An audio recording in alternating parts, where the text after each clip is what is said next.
Hello dear student, good evening. कैसे हो आप सब? एक बार फिर से आप सभी का स्वागत हमारे YouTube channel study with reading में। स्टूडेंट, आज हम पढ़ने वाले हैं भूगोल पार्ट 1।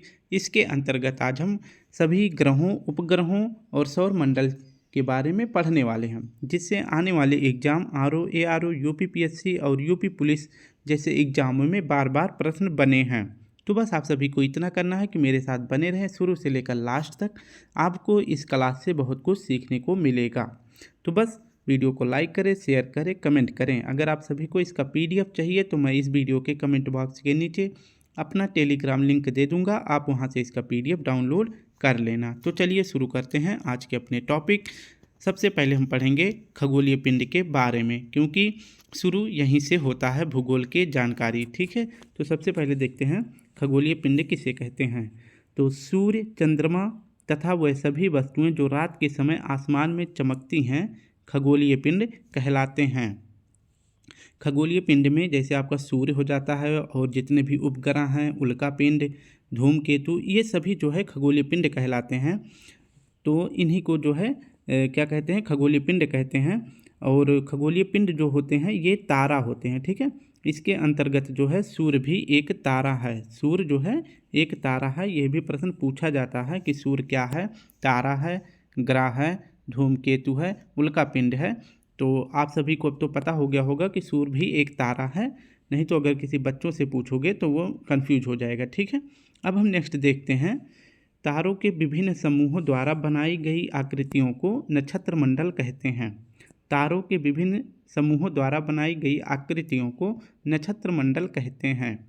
इसी प्रकार का अर्सा मेयर या बिग बेयर इसी प्रकार का नक्षत्र मंडल है। ठीक है, तो अर्सा मेयर या बिग बेयर क्या है? एक नक्षत्र मंडल है। नक्षत्र मंडल किसे कहते हैं? मान लीजिए ये आपका एक तारा हो गया, दो तारा हो गया, तीन तारा हो गया, यहाँ चार तारा हो गया। तो इन्हीं तारों को जब आपस में मिला देंगे तो एक आकृति सी बन जाती है। ठीक है, तो विभिन्न तारों के समूहों द्वारा बनाई गई आकृतियों को ही क्या कहते हैं?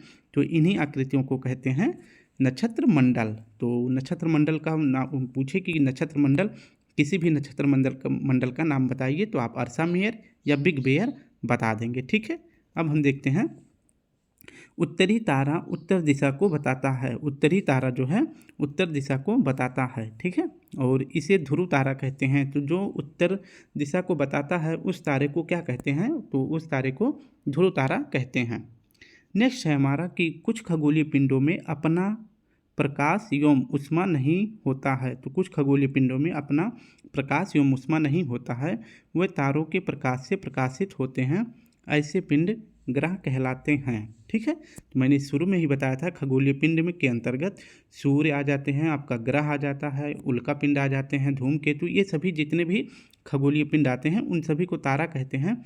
लेकिन कुछ इसमें बताया गया कुछ खगोलीय पिंड में अपना प्रकाश एवं उष्मा नहीं होता है, वह तारों के प्रकाश से प्रकाशित होते हैं। ऐसे पिंड को क्या कहते हैं? ग्रह कहते हैं। अब देखते हैं कि उपग्रह किसे कहते हैं। तो उपग्रह एक खगोलीय पिंड है जो ग्रहों के चारों ओर चक्कर लगाते हैं। जिस प्रकार ग्रह सूर्य के चारों ओर चक्कर लगाते हैं। तो मान लीजिए ये आपका सूर्य हो जाता है। ठीक है, ये आपका क्या हो गया? ये आपका सूर्य हो गया। ठीक, और इसके बाद क्या कह रहा है कि जिस प्रकार उपग्रह ग्रह के चक्कर लगाते हैं, तो मान लीजिए ये आपका पृथ्वी है और एक छोटा सा आपका यहीं पे बना देते हैं चंद्रमा। ठीक है, तो ये आपका पृथ्वी और चंद्रमा हो जाते हैं। तो इसके बारे में देख लेते हैं। तो ग्रह जो होते हैं, ये ग्रह आपका सूर्य का चक्कर लगाता है। ठीक है, और ये जो उपग्रह होता है ये सूर्य का भी ऐसे, पृथ्वी का भी ऐसे चक्कर लगाते हुए, लेकिन जो है पृथ्वी का चक्कर लगाते लगाते जो है यह सूर्य का भी चक्कर लगाता है। ठीक है, तो इसे ही इसमें बताया गया है। तो उपग्रह एक खगोलीय पिंड है जो ग्रहों के चारों ओर उसी प्रकार चक्कर लगाता है जिस प्रकार ग्रह सूर्य के चारों ओर चक्कर लगाते हैं। ठीक है, इसके बाद कुछ मत देख लेते हैं। पौराणिक रोमन कहानियों में सोल सूर्य देवता को कहा जाता है। तो रोमन कहानियों में सोल को सूर्य देवता कहा जाता है और सोल का अर्थ होता है सूर्य से संबंधित। इसके बाद है इसलिए सूर्य के परिवार को सौरमंडल कहते हैं। अब हमारा टॉपिक अच्छी तरह से स्टार्ट होने वाला है। अब हम यहाँ से सबसे पहले देखते हैं आकाशगंगा के बारे में। तो हमारी आकाशगंगा का क्या नाम है जिसमें हमारी पृथ्वी यानी हमारा सौरमंडल पाया जाता है? तो उस आकाशगंगा का नाम है मिल्की वे। तो तारों वाले खुले आकाश में एक ओर से दूसरी ओर तक फैली सफ़ेद चौड़ी पट्टी जो चमकदार रास्ते की तरह दिखाई देती है, यह लाखों तारों का समूह है। यह पट्टी क्या कहलाता है? तो आकाशगंगा कहलाता है। हमारा सौरमंडल इसी आकाशगंगा का भाग है। इस प्रकार की लाखों आकाशगंगाएं मिलकर ब्रह्मांड का निर्माण करती हैं। सौरमंडल के बारे में देख लेते हैं। तो अब सौरमंडल के बारे में हम देखेंगे। सूर्य, 8 ग्रह, उपग्रह तथा कुछ अन्य खगोलीय पिंड जैसे आपका क्षुद्र ग्रह, उल्का पिंड मिलकर सौरमंडल का निर्माण करते हैं। तो सौरमंडल का निर्माण कैसे होता है? सौरमंडल में आपका सूर्य हो जाता है, सूर्य हो जाएगा आपका, इसके बाद आपका हो जाएगा 8 ग्रह, फिर इसके बाद उपग्रह, कुछ खगोलीय पिंड जैसे आपके हो जाते हैं क्षुद्र ग्रह, उल्का पिंड, ये सभी मिलकर जो है क्या बनाते हैं? तो ये सभी मिलकर आपके बनाते हैं सौरमंडल। ठीक है, थोड़ा सा इधर उधर हो जाएगा क्योंकि पहली बार पीडीएफ से पढ़ा रहे हैं। जब हाथ अच्छे से बैठ जाएगा तो कोई प्रॉब्लम नहीं होगा। ठीक है, फिर इसके बाद देखते हैं अब हम अपने सूर्य के बारे में। तो सूर्य के बारे में सबसे पहले पढ़ेंगे। सूर्य सौरमंडल के केंद्र में स्थित है। तो आप सभी को पता है पृथ्वी सूर्य के केंद्र में, सौरमंडल के केंद्र में स्थित है सूर्य। ठीक है, यह बहुत बड़ा एवं अत्यधिक गर्म गैसों से बना है। सूर्य सौरमंडल के प्रकाश एवं ऊष्मा का एक स्रोत है। तो सूर्य सौरमंडल के एक मात्र ऊष्मा एवं प्रकाश का स्रोत है। पृथ्वी से जो है सूर्य की दूरी अगर देखा जाए तो कितना है? तो 15 करोड़ किलोमीटर दूर है। तो सूर्य पृथ्वी से लगभग 15 करोड़ किलोमीटर दूर है। नेक्स्ट है आपका प्रकाश की गति। प्रकाश की गति लगभग 3 लाख किलोमीटर पर सेकंड है। प्रकाश को पृथ्वी तक पहुंचने में 8 मिनट का समय लग जाता है। तो प्रकाश की स्पीड क्या है? 3 लाख किलोमीटर पर सेकंड। तो एक सेकंड में जो है प्रकाश कितनी दूरी तय करता है? 3 लाख किलोमीटर। अब अनुमान लगा लीजिए कि 8 मिनट अगर लग जाता है सूर्य के प्रकाश को पृथ्वी पर पहुंचने में, तो कितनी दूरी होगी? 15 करोड़ किलोमीटर। इसके बाद अब हम ग्रह के बारे में देखेंगे। हमारे सौरमंडल में कुल 8 ग्रह हैं। सूर्य से दूरी के अनुसार हुए हैं बुध, शुक्र, पृथ्वी, मंगल, बृहस्पति, शनि, अरुण तथा वरुण। तो इनका एक बार हम फिगर से आपको समझा दें। मान लीजिए ये आपका सूर्य हो जाता है, इसके बाद सूर्य के बाद आपका हो जाएगा बुध, बुध के बाद शुक्र, शुक्र के बाद पृथ्वी, पृथ्वी के बाद मंगल, मंगल के बाद बृहस्पति, बृहस्पति के बाद शनि, शनि के बाद अरुण, अरुण के बाद वरुण। ठीक है, तो ये जो है इनका क्रम है। इसके बाद देखते हैं सौरमंडल के 8 ग्रह एक निश्चित पथ पर सूर्य का चक्कर लगाते हैं। ये रास्ते वृत्ताकार में, दीर्घ वृत्ताकार में फैले हुए हैं। इन्हें ही कक्षा कहते हैं। इसका मतलब है आप सभी को एक बार फिर से बता देते हैं अच्छे से कि दीर्घ वृत्ताकार कक्षा कैसे बनती है। तो मान लीजिए ये आपका सूर्य हो जाता है। ठीक है, ये आपका हो गया सूर्य, और इसके चारों तरफ जब ग्रह चक्कर लगाते हैं, मान लीजिए ये आपका एक ही ग्रह से समझा रहे हैं तो आप समझ जाएंगे। मान लीजिए ये आपका पृथ्वी है। ये दीर्घ वृत्ताकार कैसे बनाएगा? ये ऐसे जब मार्ग पे निकलेगा तो देखेंगे कि ये दीर्घ वृत्ताकार हो जाता है। इधर दूरी ज़्यादा है और इधर भी दूरी ज़्यादा है, यहाँ पे कम है और इधर भी कम है। तो इसी को क्या कहते हैं? दीर्घ वृत्ताकार मार्ग पे जो है पृथ्वी सूर्य का चक्कर लगाती है। ठीक है, इसके बाद अब देखते हैं बुध के बारे में। और आप सभी को बताया था कि ग्रहों का क्रम याद रखेंगे, बुध, शुक्र, पृथ्वी, मंगल, बृहस्पति, शनि, अरुण और वरुण। ठीक है, तो सबसे पहले हम देखेंगे बुध के बारे में। यह सूर्य के सबसे नज़दीक ग्रह है जो सूर्य निकलने के 2 घंटे पहले दिखाई पड़ता है। तो ये इंपॉर्टेंट पॉइंट हो जाता है, क्वेश्चन भी बना है कि सूर्य निकलने के 2 घंटे पहले कौन सा ग्रह दिखाई पड़ता है? तो आपका सही जवाब हो जाएगा बुध। नेक्स्ट है आपका, यह सबसे छोटा ग्रह है, इसके पास कोई उपग्रह नहीं है। तो सबसे छोटा उपग्रह कौन सा हो जाता है? सबसे छोटा ग्रह कौन सा हो जाता है? बुध, और इसके पास कोई भी उपग्रह नहीं है। नेक्स्ट टॉपिक है आपका, नेक्स्ट पॉइंट है, यह सूर्य की परिक्रमा सबसे कम समय में पूरी करता है तथा यह सर्वाधिक कक्षीय गति वाला ग्रह है। तो सर्वाधिक कक्षीय गति वाला ग्रह का मतलब हो जाता है, मान लीजिए यह आपका सूर्य है और इसके जो है इसका चक्कर कौन लगाता है? बुध। यहाँ पे मान लीजिए आपकी पृथ्वी है। ठीक है, तो जब ये चक्कर लगाएंगे तो बुध जो है इतने से, मतलब देखिए इसका जो सर्कल है कम छोटा है, लेकिन अगर पृथ्वी लगाएगा तो पृथ्वी का इतना बड़ा है, तो पृथ्वी को एक चक्कर लगाने में ज़्यादा टाइम लगेगा, जबकि जितना टाइम इसको लगाने में पृथ्वी जितने टाइम एक चक्कर लगाती है उतने में जो है बुध 1.5 गुना चक्कर लगा चुका होगा। यानी कि आपका बुध यहाँ पे पहुँच जाएगा तो पृथ्वी आपका एक चक्कर पूरा करेगी। और बाकी के ग्रह, मान लीजिए यहाँ पे आपका बृहस्पति है तो बृहस्पति यहाँ पे ही पहुँचेगा, तब तक पृथ्वी जो है 1.5 गुना चक्कर लगा देगी और बुध जो है दो गुना चक्कर लगा दिया होगा। ठीक है, तो यही है सर्वाधिक कक्षीय वाला ग्रह। नेक्स्ट आपका यहाँ दिन अति गर्म व रातें बर्फीली होती हैं। इसका तापांतर सभी ग्रहों में सबसे अधिक है। कितना है? तो तापांतर का मतलब होता है कि ताप में अंतर।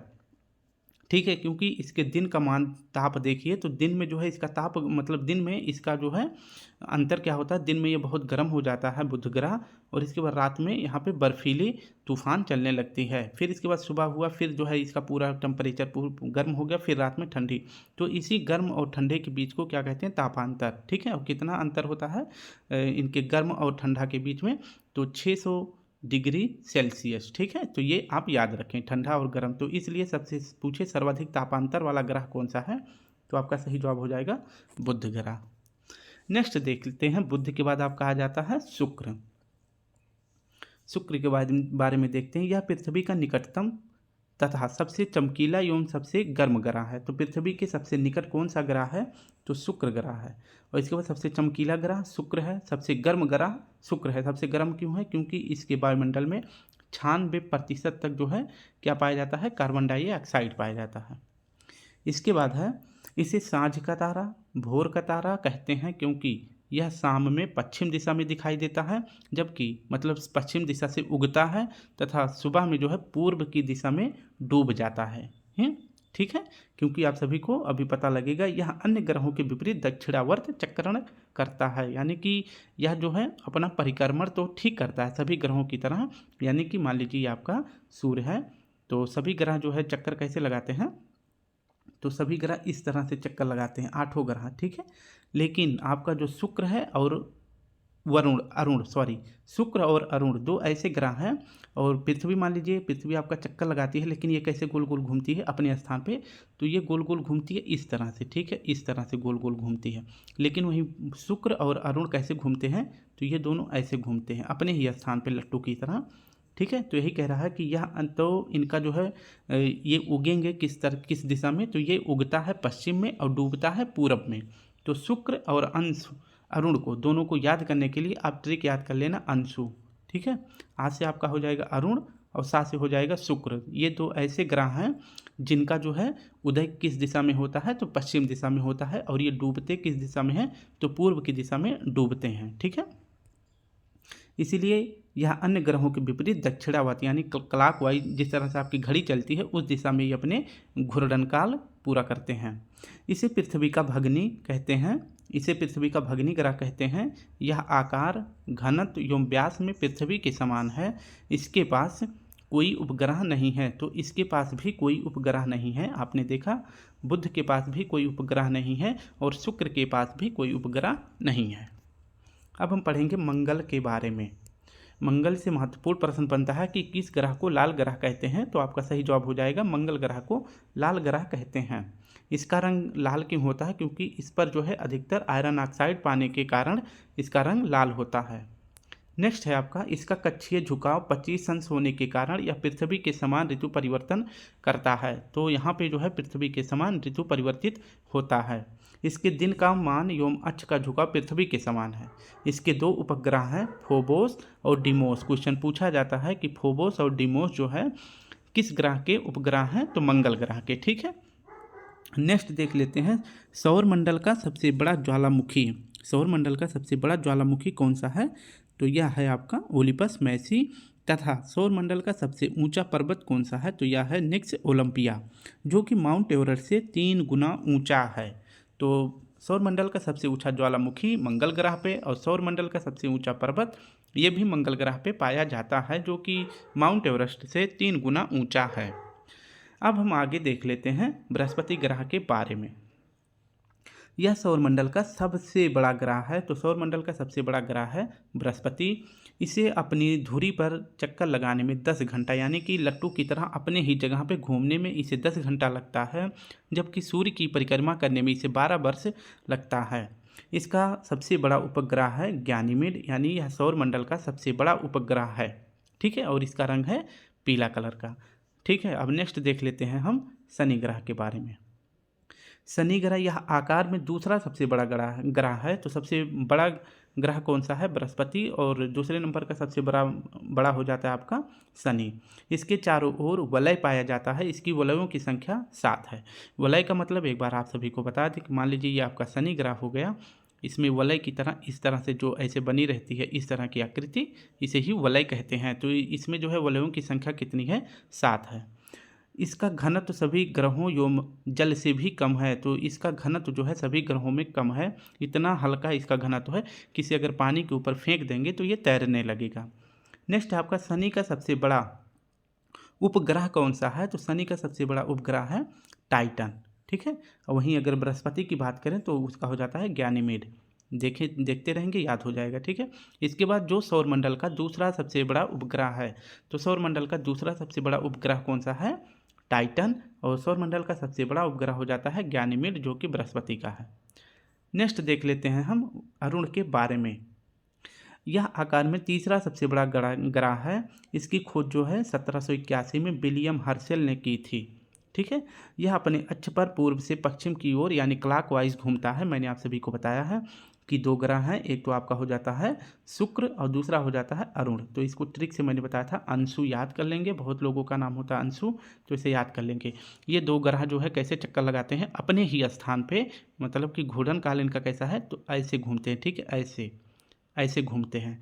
और बाकी के सभी ग्रह इस दिशा में, मतलब पश्चिम से पूर्व घूमते हैं। ठीक है, इसे लेटा हुआ ग्रह कहते हैं, यानी कि इसका कक्षीय झुकाव इतना ज़्यादा है, या इतना ज़्यादा झुक गया है, ये माइकल जैक्सन से भी ज़्यादा झुका हुआ है, इसलिए इसे लेटा हुआ ग्रह कहते हैं।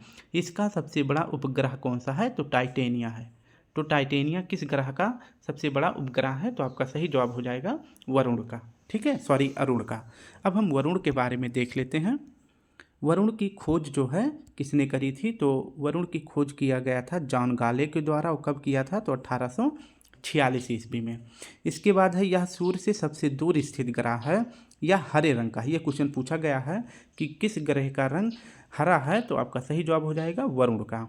इसके उपग्रहों की संख्या अगर पूछे तो वो तो 14 है, लेकिन इसके उपग्रहों में सबसे प्रमुख ग्रह कौन सा है? तो वह है ट्राइटन। ठीक है, अब एक बार आप सभी को कोशिश कर रहे हैं कि आप सभी को अच्छे से सौरमंडल के बारे में समझा दें। तो थोड़ा सा हम वीडियो को जूम करेंगे और फिर इसके बाद हम चित्र के माध्यम से जो है आप सभी को समझाने की कोशिश करेंगे।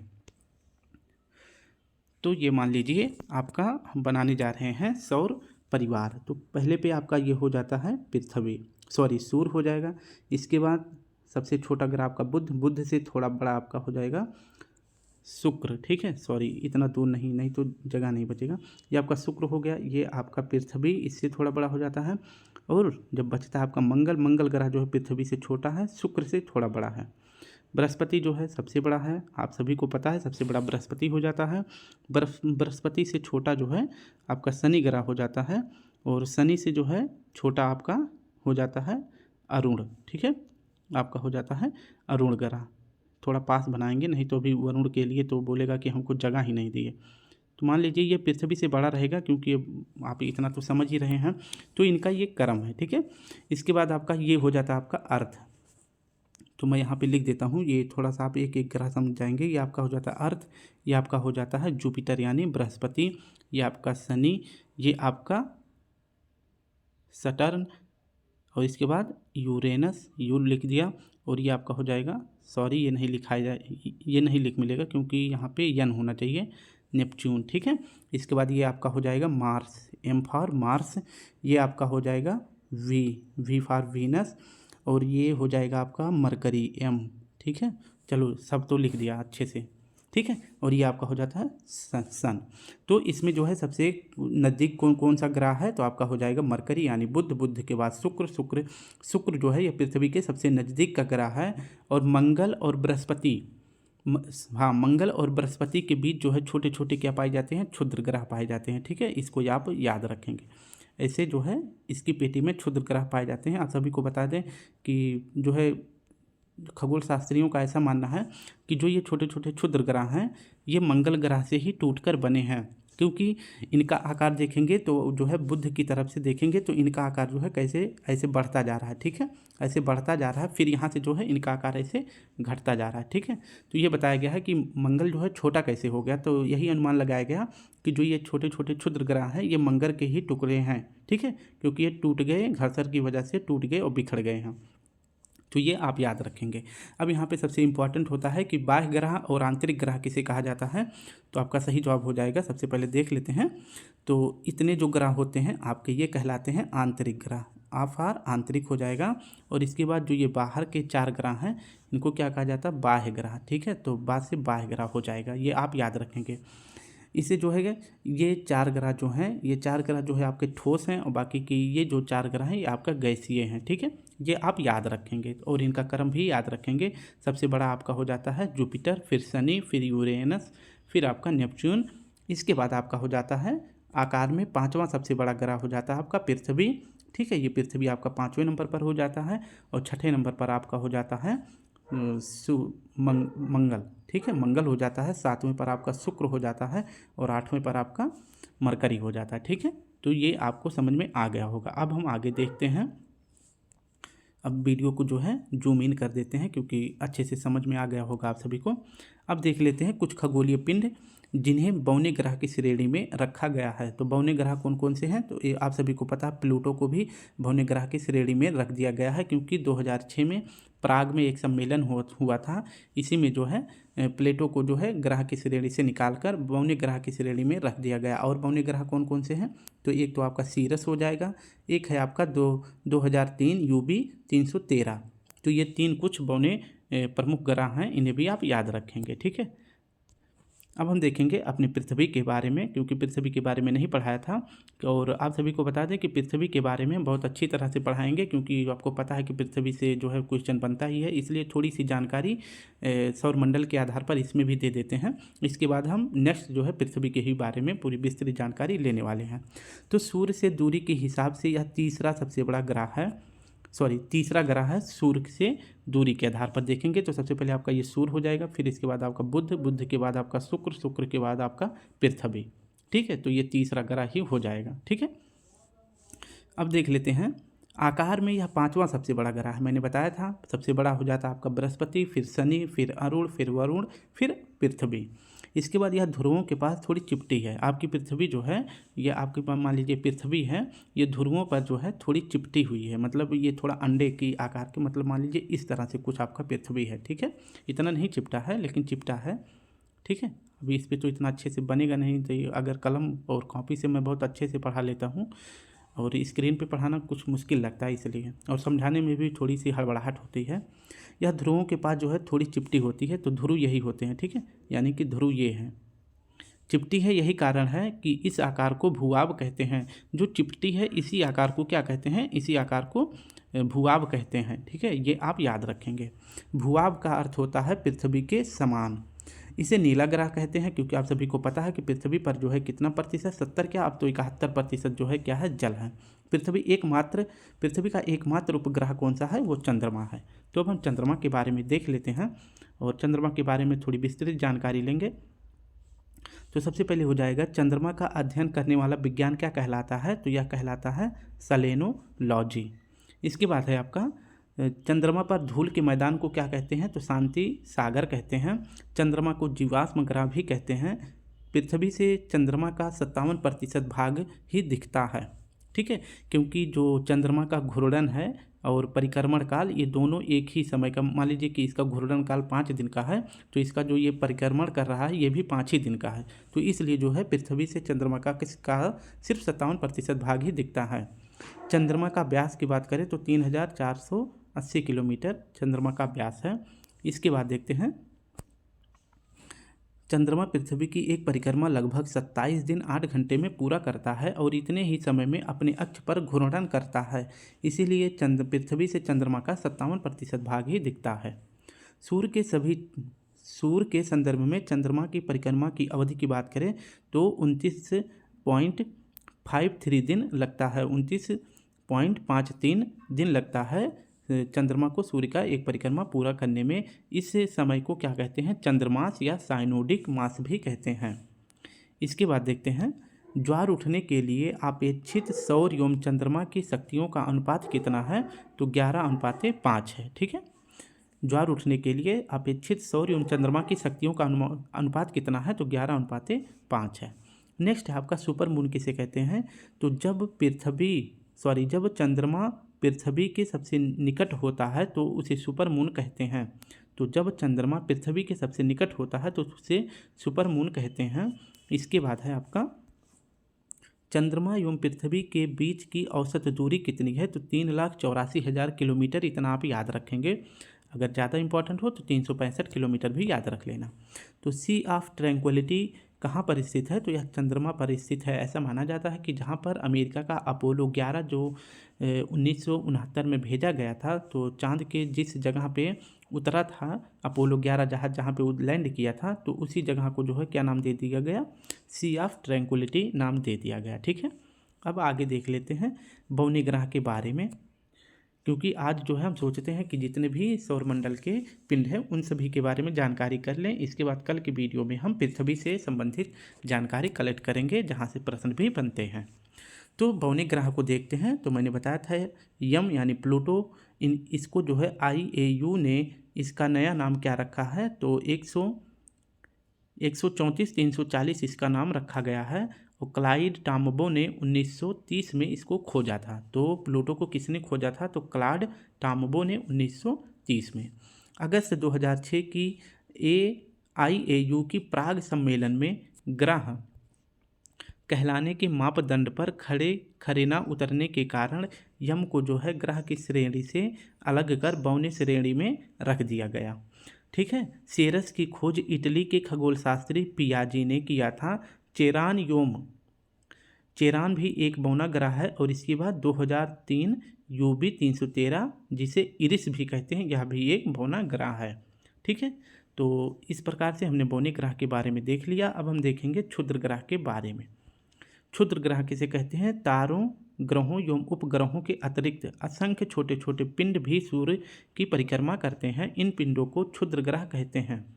ये मंगल एवं बृहस्पति की कक्षाओं के बीच पाए जाते हैं। मैंने बताया था कि आपका ये मंगल ग्रह हो जाता है और ये बृहस्पति। तो मैंने बताया था कि पृथ्वी आपका बड़ा है और पृथ्वी के बाद जो है बड़ा होना चाहिए था किसको? आपके मैं बना देता हूँ, इसको कम से कम इतना बड़ा होना चाहिए था, पृथ्वी से थोड़ा बड़ा होना चाहिए था, लेकिन नहीं हो पाया क्योंकि घर्षण के कारण जो है इसके बीच में कुछ छोटे छोटे क्षुद्र ग्रह पाए जाते हैं। जो ये क्षुद्र ग्रह पाए जाते हैं वो मंगल ग्रह से ही टूटकर बने हैं, इसलिए जो है आकार में पृथ्वी से छोटा हो गया मंगल ग्रह। ठीक है, अब हम देखते हैं आपके थोड़ा सा, हाँ, तो ये छोटे छोटे पिंड ग्रहों के टूटने से बने हैं। ठीक है, ये छोटे छोटे पिंड ग्रहों के टूटने से बने हैं। कभी कभी ये क्षुद्र ग्रह जब पृथ्वी से टकराते हैं तो विशाल गर्त बन जाते हैं। तो यही जो छोटे छोटे टुकड़े हैं कभी कभी ये पृथ्वी से टकरा जाते हैं। और इसी प्रकार से एक बार पृथ्वी से टकराया था तो झील बन गया था, लोनार झील। और यह लोनार झील कहाँ पे है? महाराष्ट्र में है। ठीक है, इसके बाद हम देखेंगे धूमकेतु के बारे में। सौरमंडल के छोर पर बहुत ही छोटे छोटे अरबोपिंड विद्यमान हैं जो धूमकेतु या पुच्छल तारे कहलाते हैं। ये गैस एवं धूल के बने हैं। धूमकेतु की पूंछ हमेशा सूर्य से दूर होता दिखाई देता है। ठीक है, तो ये क्वेश्चन बना है कि जो धूमकेतु की पूंछ होती है यह सूर्य से मतलब सूर्य की तरफ होता है या सूर्य से दूर होता है। तो इस तरह से पूछता है कि धूमकेतु की पूंछ जो है सूर्य के किस तरफ होता है। ठीक है, हैली नामक धूमकेतु का परिक्रमण काल कितना है? तो 76 वर्ष है। यानी कि ये जो है इसे देखने के लिए 76 वर्ष बाद फिर एक बार जो है अपनी उसी जगह पे आएगा जहाँ पर इसको देखा गया था। ठीक है, तो इस प्रकार से मान लीजिए यहाँ से अगर चला है तो इसको यहाँ से यहाँ तक फिर ऐसे घूर्णन करके फिर यहाँ पे आने में 76 वर्ष लग जाएगा। यह अंतिम बार 1986 में देखा गया था। अगली बार यह 2062 में दिखाई देगा। तो आप देख सकते हैं कि इसका जो है परिक्रमण काल कितना है? 76 वर्ष।